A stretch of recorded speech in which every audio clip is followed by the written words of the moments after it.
أعوذ بالله من الشيطان الرجيم. بسم الله الرحمن الرحيم. الحمد لله وكفى والسلام على عباده الذين اصطفى اما بعد. امام احمد بن حنبل اور امام ابو داود رحمۃ اللہ علیہ نے جناب ابو ہریرہ رضی اللہ تعالیٰ عنہ سے اللہ کے رسول صلی اللہ تعالیٰ علیہ وسلم کا ارشاد نقل کیا ہے: اذا لبستم واذا توضأتم فابدؤوا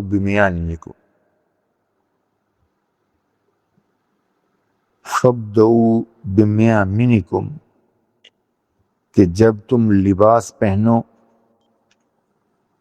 اور جب تم وضو شروع کرو تو اپنے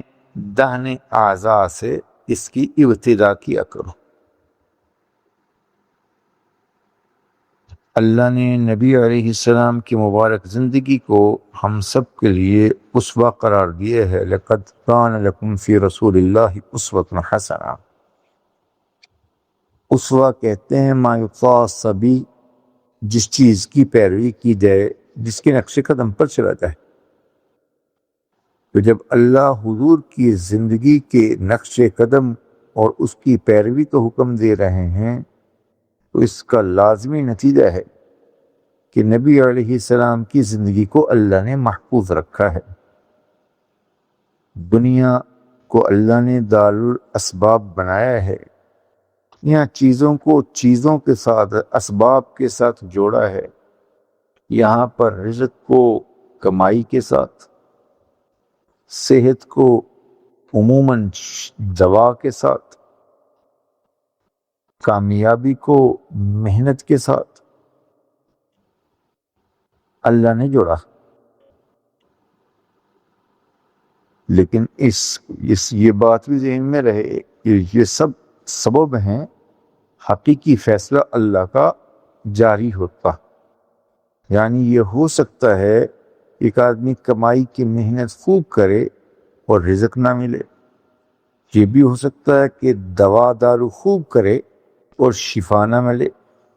یہ بھی ہو سکتا ہے کہ کسی کام کی پوری محنت کرے اور اس کا وہ نتیجہ حاصل نہ ہو جو یہ چاہتا ہے، کیونکہ بہرحال یہ سب اللہ کی تقدیر، اللہ کے علم، اس کی مشیت اور اس کی منشا پر موقوف ہے۔ بہرحال عموماً ایسے ہی ہے کہ اللہ نے دنیا کو دارالسبب بنایا ہے۔ تو نبی علیہ السلام کی مبارک زندگی کو محفوظ رکھنے کے لیے اللہ نے اس امت کے پہلے طبقہ سے لے کر ہر دور کے مسلمانوں کو ذی استعداد اور ایسے محمد رسول اللہ صلی اللہ علیہ وسلم کے دیوانوں مستانوں کو چنا ہے کہ جن کے پیش نظر نبی علیہ السلام کی وہ احادیث ہیں کہ نضر اللہ امرأ سمع مقالتی فحفظها وضعاها وأداها كما سمعها رب مبلغ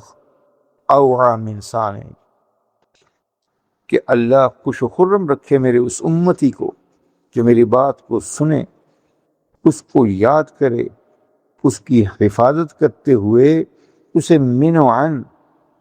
دوسرے لوگوں تک پہنچا دے۔ اور آپ نے یہ بھی فرما دیا کہ بسا اوقات براہ راست سننے والا یا بسا اوقات وہ شخص جس نے بات سنی ہو، جو بات آگے پہنچا رہا ہو، تو جس تک بات پہنچی ہو وہ اس سے زیادہ اس بات کو آگے لوگوں کو پہنچائے یا اس سے مسائل کا استنباط اور استفادہ کرے۔ تو نبی علیہ السلام کے امت میں ہر دور میں ایسے لوگ رہے ہیں جو ان تمام احادیث کے پیش نظر غایت احتیاط سے، انتہائی احتیاط سے، کہ آپ نے یہ بھی ارشاد فرمایا کہ جس نے میرے بارے میں جھوٹ بولا یا وہ بات میری جانی منسوب کر دی جو میں نے نہیں کہی تو اسے یہ سمجھنا چاہیے کہ یہ معاملہ آسان نہیں، بلکہ گویا کہ اپنے آپ کو جہنم کا مصداق بنانا ہے۔ بہرحال نبی علیہ السلام کی زندگی امت نے منوعاً آگے منتقل کی، لہٰذا آج ہم یہ کہہ سکتے ہیں کہ ہمارے سامنے ہمارے نبی علیہ السلام کی زندگی کا ہر لمحہ محفوظ ہے، اور آپ علیہ السلام کی وہ زندگی جو محفوظ زندگی ہے، اس کو اللہ نے ہمارے لیے معیار بنایا اور کہہ دیا کہ یہی تمہارے لیے بہترین معیار اور نمونہ ہے۔ اور آپ علیہ السلام کی احادیث بھی امت کے پیش نظر ہیں کہ من احب سنتی فقد احبنی ومن احبنی کان معی فی الجنہ، کہ جو میری سنت سے محبت رکھے گا وہ گویا کہ مجھ سے محبت کرے گا، جو مجھ سے محبت کرتا ہے وہ گویا کہ جنت میں میرے ساتھ ہوگا۔ تو حضور علیہ السلام کی سنت سے محبت حضور علیہ السلام کی جنت میں معیت ہے۔ نبی علیہ السلام کی محبت اور اللہ کی رضا کا سبب ہے، اور جنت تو انہی لوگوں کا مقدر ہوگی جن سے اللہ راضی ہوں گے، جو نبی علیہ السلام کے سچے محبوب یعنی محبت کرنے والے اور محب، اور نبی علیہ السلام کے نقش قدم پر چلنے والے۔ بہرحال جو حدیث ہم نے بیان کی، جس میں نبی علیہ السلام کی تعلیم جو جناب ابو ہریرہ کی توسط سے پہنچی ہے کہ ہر ذی شان کام کرتے ہوئے دائیں جانب کو اور دائیں عضو کو اور دائیں جانب سے ابتدا کی جائے۔ چنانچہ جب کوئی کپڑا پہنے، جوتا پہنے، موزہ پہنے، ایسے ہی مسجد میں داخل ہو رہا تو دائیں جانب سے شروع کرے۔ اسی طریقے سے جب وضو کیا جائے تو وضو شروع کرنے لگے تو ہر عضو کے دھونے کی ابتدا داہنی جانب سے کرے، دانے ہاتھ سے، اور دانی جو ہے اور مسواک بھی دانی جانب سے شروع کرے، اور یعنی دانتوں کے دانی جانب سے۔ ایسے ہی پاؤں کو دھو رہا ہے دانی جانب سے، ہر عمل میں دائیں جانب دائیں جانب۔ یہ نبی علیہ السلام کی سنت ہے اور اس کا اہتمام کرنا چاہیے۔ اللہ ہم سب سے راضی ہو، دین سیکھ کر عمل کرنے کی توفیق عنایت فرمائے۔